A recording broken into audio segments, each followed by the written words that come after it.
Hey everybody, it's Tony D and little Joan here with a lamp video. Yes, we're back in a lamp video. I don't know if you can hear in the background. I got my fans running in the basement. We got the carpet up so the house doesn't smell like mildew anymore. Thank Jeebus. So things are finally coming back together here just in time for my birthday, which I'll remind you is on the 9th. The appropriate celebration is, of course, sushi and video games. Now, what am I here to talk to you about today in today's lamp video? Just something I noticed that I've sort of talked about in a weird way, and I thought perhaps I'd clarify it. So, frequently I'll complain about the government, right? I'm a libertarian, that's what we do. But I'll also complain about major studios and how they do things. And because I was reminded that today watching Jeremy over at the Quartering, he did a piece on Gina Carano and how the polling is going against Disney. People are upset that she was fired, and most people agree that she was fired unjustly. I think the split is like 72 to 28% in her favor. And, libertarians often say, well, the private industry, they're more responsive than big government. Yes and no, because if you have a smaller government, the smaller organization can be more responsive.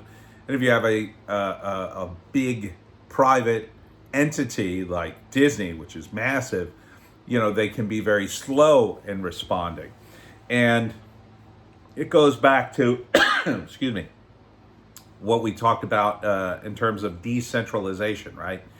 So the problem with the U.S. government, it's becoming too centralized. Too centralized as people grab power, they centralized it. To some extent, the Trump administration kind of helped with that a little bit. Congress took back some of their power, if not officially, then sort of... how would you phrase it? I guess sort of just the image of Congress being a do-nothing Congress was kind of changed during the Trump administration. Now they can't stop doing stuff, which is kind of good. I mean, it wasn't good for Trump and those who support him, but it tipped the balance a little bit back towards Congress, which had gone completely the other way during the Bush administration. Like, they were talking about the power of the unitary executive. And that's still a problem. It's still a problem with Biden because, Biden put out, 37 executive orders, like his first week or something. And that's bad because it centralizes the power in a demented mental patient mummy who, even on his best day, doesn't have all the answers. And when you have all that kind of radical change all at once, you get all sorts of problems. So like right now, the border problem is just percolating up badly. And the Biden administration is scrambling to respond, but they didn't have a plan beyond, let's sabotage Trump and say that everything Trump did was wrong. So now that plan worked, they're scrambling to take care of things, but they don't have to fix as many problems as Trump did. See, Trump had to have results. That was the one great thing about Trump. Like, he didn't have the press on their side. They were constantly, against him. So he had to come up with these amazing wins just so the press would go, well, he may be bringing peace to the Middle East, but he's still a warmonger, as one article put, and they just couldn't really beat him on that score. They could radicalize people against him. They could push things against him, but they couldn't really deny reality. Whereas Biden, the media is perfectly willing to deny reality all day long or just ignore it. So right now we have this problem at the border. Biden's basically said, come right in. We're going to tell ICE to stand down and Border Patrol. And, we're going to make it 10 times harder for you to be deported now. And now already there's so many children accumulating at the border in overflow influx facilities. Oh, not cages. They're not cages if you don't call them cages. That they're talking about moving them to a fort in Virginia because they can't handle the overflow, which will, of course, be a disaster because, you know, you're talking about moving, first off, children. I mean, they're children. They don't. A lot of them don't speak English. They're in this country for reasons that aren't always legit. A lot of times they're not. Now you're going to move them to another facility in Virginia where they're probably going to be vulnerable to God knows what. I'm sure you're going to lose a few on the way in that some of them are just going to disappear or get sent to the wrong place or whatever. But it's really hard for the U.S. government to deal with all these problems. See, that's what Trump's plan was doing, was creating less problems. Less problems. See, the Democrats like problems because then they can say, well, we'll solve the problem. And then when their solution creates more problems, say, well, the problem wasn't us. It was, we just need better solutions. See, we'll get it eventually. Just give us some more money and power. And thus the vicious cycle of democracy continues. So the problem is the size and scope of our government. It's just enormous, all the things we do. So we've tried to prune it back, but unfortunately, the Republicans that we have, they're only just sort of entering the Trump camp and kind of going, yeah, maybe we should have less, where they should have been saying that all the time. We should have had less government, like actual less government. The version of less government under, say, like Bush was, well, instead of increasing the Pentagon's budget by 8%, we're going to only increase it by 7%, and that's a cut. And they did that under Obama. Actually, I think that was Obama. Yeah. The cuts in the increases were considered cuts, too draconian. And the Republicans argued against that because they thought that would be a winning issue. And, they didn't have a guy like Trump leading them. They had typical rhino neocons like, oh, Obama's going to leave this country defenseless. We need more war. Now, of course, that's what the neoliberals say. That's what Biden's gearing up for. He's got more troops in Syria and on and on and on. Again, it's just too sprawling.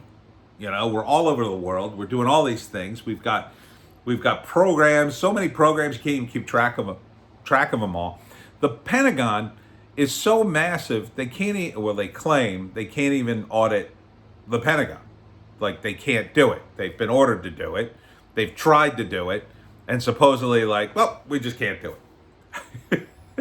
Which you'd have to respond to that, like if a branch of your company or a division of your company, you ordered them, well, we need you to do an audit for tax purposes, and they just came back and said, well, we can't do it.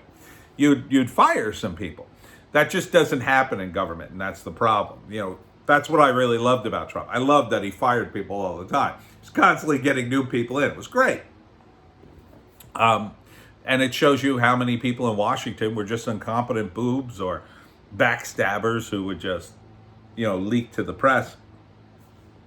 But in, the world of private business, you can't do that. But, like I said, they still have their problems in terms of the size. So with Disney and the Gina Carano thing, at one point the rumor was they were getting out of the woke business. Now that just doesn't appear to be the case. They have not gotten the memo. And the reason, both institutions, government or private institutions, have that is because of people. People are they're all kind of the same. You get a job and you're moving up the ranks in a big organization. Do you want to do more work? No. You want to do less work. You want to make more money. So as you move up in management, you assign people to do the work, and you do less and less, and you get paid more and more. And that's kind of the deal. You become the big brain that says, well, we're going to do this, this, and this. The problem with that in these very big organizations, like in my opinion, Kathleen Kennedy should have been ousted. I think her projects are terrible. She's not losing money on them, but she's, in my view, clearly not making as much money as she could be. She could be making way more money, but she seems to have a tremendous ego or something going on that's holding her back. And rather than, reevaluate, it seems like she's just digging in her heels and doing more sort of behind the scene things to keep her position, whatever she's doing. It seems to be working because they can't seem to get rid of her. A lot of it probably has to do with just the bottom line and who you blame. The virus, you can blame a lot on the virus in terms of Disney's bottom line. The parks got killed, the movie theaters are closed. So in some respects, yeah, you could look at that and say, well, we can't totally blame Kathleen. But, I'm a creative, so I see the sort of output from Star Wars and I just go, oh my God, this is awful. And, but that's more subjective, and guys like me don't get into those management positions typically because we are creative and we just, we would rather sit around and daydream than count pennies on the books or come up with new ways to fire people and make the remaining employees work harder. So the system needs to be responsive in some way. And one of the reasons I think Trump was responsive as a private individual is because of his company, because it's Trump, because it's his name. See, if he had called his companies something like Casino Inc. or, Real Estate Giant Inc. or whatever, it wouldn't be quite the same because it wouldn't, he might be associated with it, but, he could always sell a name like Real Estate Inc. He can't sell Trump. He can't sell the Trump name and then just go on with his life like nothing happened. Trump is his name. He needs to keep that. And because of that, he has a vested interest into seeing through the hard times. The problem with these other companies in corporate America is no one has a vested interest. Walt Disney is long dead. Now I think there's some Disney relatives still left in the organization, but it's not like they're Walt Disney.